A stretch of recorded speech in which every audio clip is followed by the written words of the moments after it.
مجھے یوں محسوس ہو رہا تھا کہ وہ رات نہیں گزرے گی۔ میرا سر درد سے پھٹ رہا تھا اور میں مسلسل رو رہی تھی۔ روتے روتے نہ جانے کب آنکھ لگ گئی۔ صبح 6 بجے جب بیدار ہوئی تو میرا شوہر میرے سامنے سراپے سوال تھا۔ اس نے پوچھا تو تم نے کیا فیصلہ کیا؟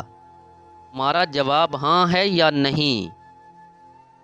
مجھے کچھ بھی سمجھ میں نہیں آ رہا تھا، پھر بھی ہمت سے بولی، آج آپ دفتر جائیے پلیز، میں آپ کو شام تک فون پر بتا دوں گی، میں وعدہ کرتی ہوں۔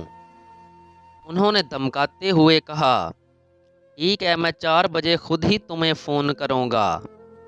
مجھے جواب چاہیے، اور ہاں میں جواب چاہیے، ورنہ رات کو سزا کا سامنا کرنے کے لیے تیار رہنا۔ وہاں سے باہر نکلو۔ میں اپنی اصل اسناد اور ایک کتاب لے کر بس اڈے کی جانب بھاگی۔ اپنے شوہر کو میسج کیا کہ میرا جواب نہیں ہے، میں اپنے گھر جا رہی ہوں، اور فون بند کر دیا۔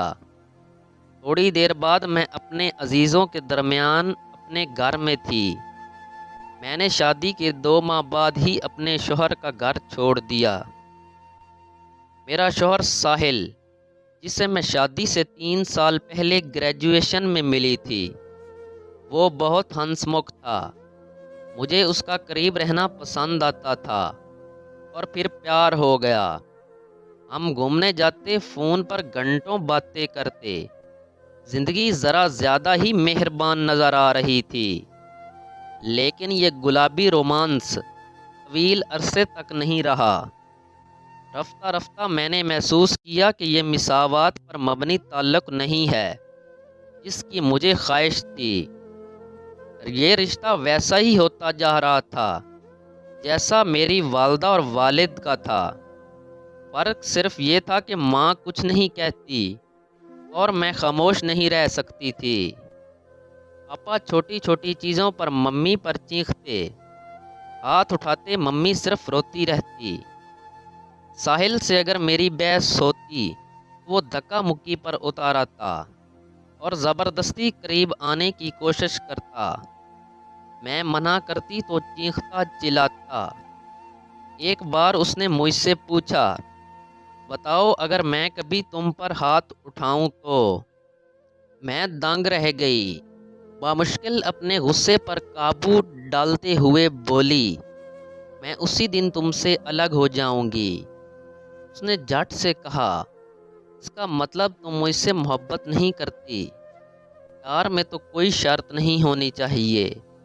اس کے بعد تقریباً 1 ماہ تک ہماری بات چیت بند رہی۔ آہستہ آہستہ لڑائیاں بڑھنے لگی۔ کئی بار میں نے رشتہ ختم کرنے کی کوشش کی، لیکن ہر بار وہ معافی مانگ لیتا تھا۔ میں ہمیشہ کے لیے ساحل سے دور ہونا چاہتی تھی، لیکن نہ جانے کیوں ایسا نہیں کر پا رہی تھی۔ درِ اثنا مجھ پر شادی کے لیے دباؤ ڈالا جانے لگا۔ میں اب ٹیچر بن گئی تھی۔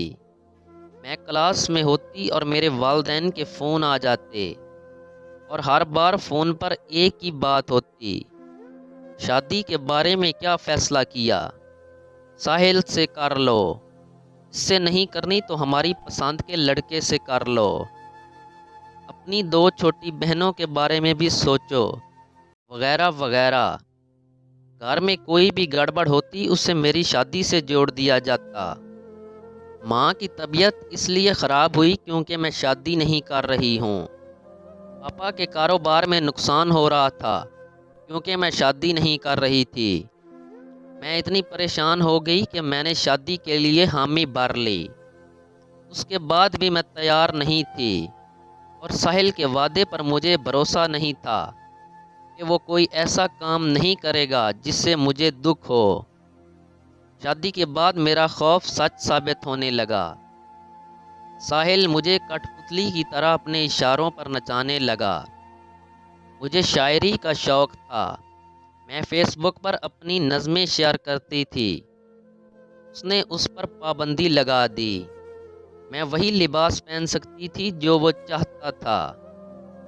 ایک بار اس نے کہا، رات تک اپنی پڑھائی لکھائی کا کام نپٹا لیا کرو، مجھے خوش نہیں رکھو گی تو میں کہیں اور جاؤں گا۔ وہ کہا کرتا تھا کہ میں اپنے شوہر کو خوش نہیں کر پاتی، اس لیے پورن ویڈیوز دیکھ کر کچھ سیکھنے کی تلقین کرتا، اور پھر اس کے سر پر ہیرو بننے کا شوق سوار ہو گیا۔ وہ مجھے چھوڑ کر ممبئی جانا چاہتا تھا۔ اس نے کہا، تم یہیں رہ کر کام کرو اور مجھے پیسے بھیجنا، پھر میں تمہارے نام پر قرض لے کر گھر بھی خریدوں گا، اور اس کے لیے اسے میری حامی چاہیے تھی۔ اس رات ہاں سننے کے لیے اس نے مجھے بستر پر دھکیل دیا اور مجھ سے زبردستی کرنے کی کوشش کی۔ اس رات اس نے حد کر دی۔ اگلی صبح میں نے اپنے شوہر کو چھوڑ دیا۔ میں پڑھی لکھی لڑکی تھی، خود کما سکتی تھی، پھر بھی جب میں ساحل کے گھر چھوڑ کر نکلی تو میرا کلیجہ منہ کو آ رہا تھا۔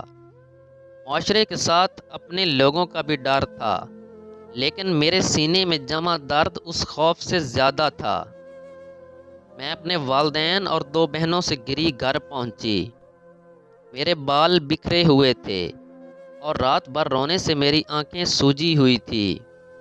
شادی کے 2 مہینے بعد جب لڑکیاں پہلی بار اپنے گھر آتی ہیں، ان کے چہرے کا نکھار ہی مختلف ہوتا ہے، لیکن میرا چہرہ مرجھایا ہوا تھا۔ پڑوسیوں کی تیز آنکھوں کو سچ جاننے میں دیر نہیں لگی۔ میرا گھر لوگوں کا پنتا سا لگ گیا۔ سب کہہ رہے تھے ہمارے ساتھ بہت برا ہوا۔ کچھ لوگ دلاسا دے رہے تھے، ساحل خود تمہیں واپس لینے آئے گا۔ بعض نے کہا، ایسی چھوٹی باتوں پر اتنا بڑا فیصلہ نہیں کرنا چاہیے، جتنے منہ اتنی باتیں۔ لیکن یہ چیزیں میرے فیصلے کو تبدیل نہیں کر سکی۔ ساحل کا گھر چھوڑے 7 مہینے ہو چکے ہیں، اور اب میں اپنے راستے خود طے کر رہی ہوں۔ مجھے فیلوشپ ملی ہے، میں نوکری کے ساتھ پڑھائی کر رہی ہوں۔ ان سب کے ساتھ پولیس تھانے اور عدالت کے چکر لگتے رہتے ہیں، کیونکہ ابھی قانونی طور پر طلاق نہیں ہوئی ہے۔ میں سوتے ہوئے اب بھی چونک کر اٹھ جاتی ہوں، اب بھی برے خواب آتے ہیں۔ جو کچھ ہوا اسے بھول نہیں پائی، لیکن اب بھی آگے بڑھنے کی کوشش کر رہی ہوں۔ رشتے اور محبت پر میرا اعتماد کمزور ہو گیا ہے، لیکن ٹوٹا نہیں ہے۔ میں نے سوچا کہ میں خود کو کم از کم 3 سال کا وقت دوں گی۔ اس دوران میں اپنا سارا پیار خود پر لٹاؤں گی اور خود کو مضبوط بناؤں گی۔ مجھے فخر ہے کہ میں چپ نہیں رہی، ٹوٹتی نہیں رہی، بلکہ بر وقت اس رشتے کو توڑ دیا۔ لہٰذا مجھے یقین ہے کہ میرا آنے والا کل میرے ماضی اور حال سے بہتر ہوگا۔